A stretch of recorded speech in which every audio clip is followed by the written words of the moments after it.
Puji Tuhan, ini luar biasa, ini mestinya penuh nih ya. Oke, ya perkenalkan, nama saya Junaidi Solat. Jadi dulu saya sholat melulu. Saya jauh daripada Tuhan. Dan saya dulu cuma taunya Yesus ini adalah manusia. Kalau di agama saya namanya Isa Al-Masih. Ya, dan dia statusnya hanyalah nabi. Dan bahkan di dalam surat Ali Imran 57 itu nggak beda sama Musa, nggak beda sama Muhammad, nggak beda sama Adam gitu kalau di ajaran saya dulu. Dan saya nggak pernah mimpi menjadi seorang Kristen, karena pegangan saya dulu adalah surat Ali Imran ayat 19, Inna dina indallahi Islam, agama yang diridhoi Allah hanyalah Islam, di luar Islam tidak ada agama yang diridhoi Allah. Dan dalam hati saya berjanji, hidup mati saya tetap Islam apapun yang terjadi. Itu rencana manusia. Tetapi rencana Tuhan beda. Dan Tuhan maunya saya jadi pengikutnya. Ya. Jadi Tuhan maunya saya jadi pengikutnya, maka dia kejar saya. Jadi saya memang nggak mau. Cukup lama saudara, saya bergumul 2 tahun. Itu tahun 80-an saya bergumul. Selama 2 tahun, kalau Jumat saya ke masjid, kalau Minggu saya ke gereja. Ya, Tuhan itu memanggil itu hanya dengan satu kalimat yang misterius. Dia cuma berkata begini, carilah kebenaran, kamu akan diselamatkan. Jadi kita harus mengenali Allah kita, amin. Yang kedua, kenapa Yesus itu disebut Tuhan? Karena dia firman dan roh.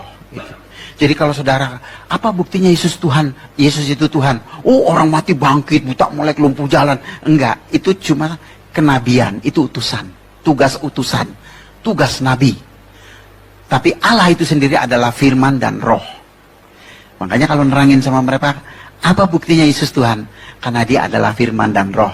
Kan di Al-Quran juga disebut, Isa fa'inahu rohullah wa kalimatuhu. Sesungguhnya Isa adalah roh Allah dan firman Allah. Itulah ketuhanannya.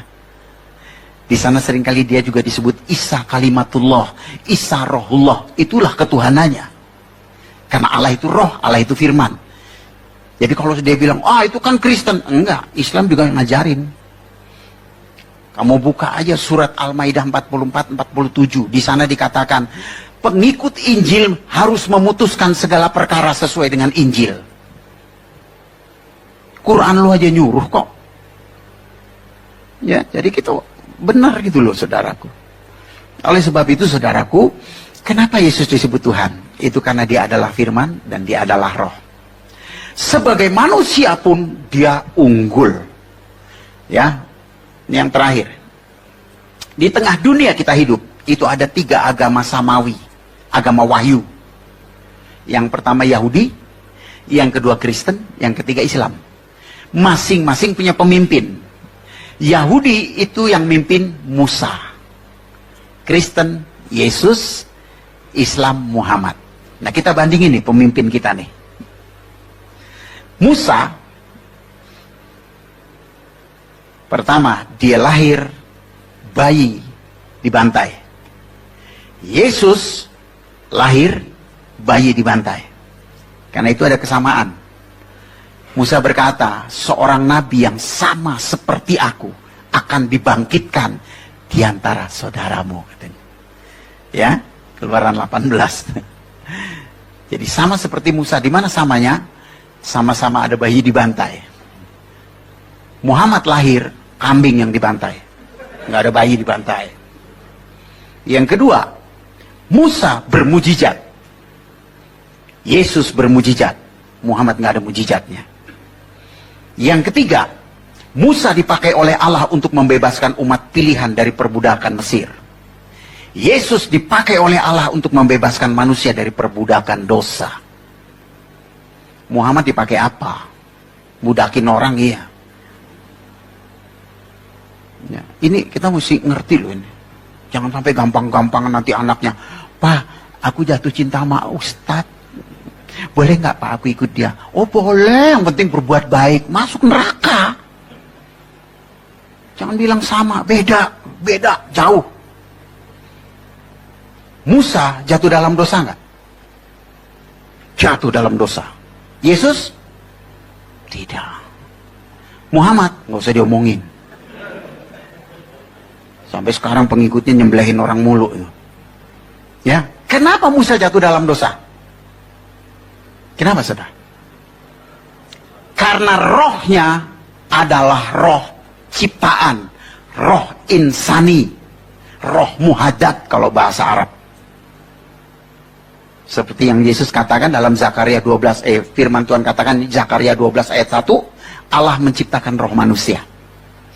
Yesus, dia tidak jatuh dalam dosa. Kenapa? Karena rohnya adalah roh Allah.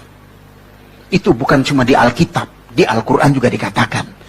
Maryam 19 ayat 19, Yesus manusia yang tidak berdosa. Dalam hadis juga begitu. Satu-satunya manusia suci, tidak berdosa adalah Isa Al-Masih. Ya, hadis Bukhari, jilid 4, halaman 1493. Kalau dalam Injil, 1 Petrus 2 ayat 22. Yesus tidak pernah jatuh dalam dosa. Nah, itu kehebatan Yesus. Jadi jangan kita pikir, oh dia datang dari sorga ke dunia menjadi manusia sama dengan kita. Tetap nggak sama. Kita manusia berdosa, dia tidak pernah berdosa. Jadi pemimpin kita paling keren. Amin. Saya punya pemimpin kayak gitu, wah udah saya nggak ada lawan itu. Jangan pindah ke lain hati, rugi loh. Itu luar biasa Yesus itu ya. Jadi ini 3 hal. Kenapa Yesus disebut Tuhan? Karena rohnya adalah roh Allah. Seperti yang dia katakan dalam Lukas pasal 4 ayat 18, roh Tuhan ada padaku. Sampai kita nggak ngerti ya. Makanya Filipus bilang begini, Yesus tunjukkanlah Bapa itu kepada kami, itu sudah cukup bagi kami.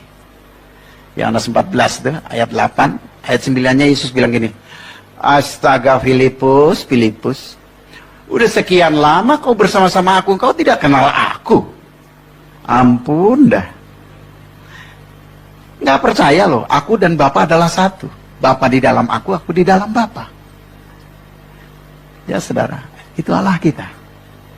Yesus adalah Tuhan, karena dia apa? Rohnya, roh Allah, dan dia adalah firman yang hidup. Ya, lewat firman Tuhan ini, saya percaya saudara diberkati, dan kerinduan saudara jadi berkat bagi banyak orang. Ngomong sama orang Islam gampang saudara. Ya, pegang aja surat Al-Maidah 68. Ya, gampang. Bunyinya begini. Ini kalau Arabnya nggak usah lah dipikirin ya. Tapi saya sebut aja, kul ya ahlil kitabil lasum ala sayyin hatta tuqimu taurata wal injila wa ma unzila ilaikum min rabbikum. Hai ahli kitab, kamu tidak dipandang beragama sedikit pun jikalau kamu tidak menegakkan Taurat dan Injil. Ya, ahli kitab itu banyak kan kitab, ada kitab Quran, ada kitab Weda, ada kitab Tripitaka, ya kan? Masing-masing ada ahlinya kan? Tapi ahli saja kalau tidak menegakkan Taurat dan Injil tidak disebut orang beragama. Itu Allah mereka bilang. Jadi kalau orang nggak beragama apa namanya? Kafir. Nah, mereka kan suka kafir-kafirin kita, nggak usah takut. Kalau dibilang kafir, puji Tuhan. Kenapa? Karena kafir itu artinya kaya akan firman. Itu saudara ya. Nah saudaraku, biarlah lewat apa yang sudah saya sharekan, apa yang saya nyatakan, membuat saudara semakin bangga punya Yesus. Amin. Saya nggak peduli saudara gerejanya di mana, tapi mari kita sama-sama ikut Yesus dan jadi berkat bagi banyak orang.